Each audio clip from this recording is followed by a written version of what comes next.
Hey guys, welcome back to our new video. So on this video we are gonna look how we can add new payment by Rupay credit card on Bharatpe app. For that, just open the Bharatpe app. So after opening the app, here we just need to go to the profile option on the top left corner. Just tap on the top left corner, and in here we can just see the Bharatpe UPI settings option. Just tap on the Bharatpe UPI settings option.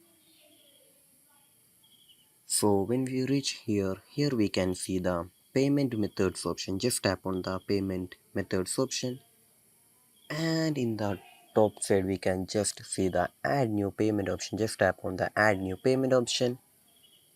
And here we can just see, just below the bank option, we can just see the Rupay credit card option. Just tap on it and choose whatever bank account that you.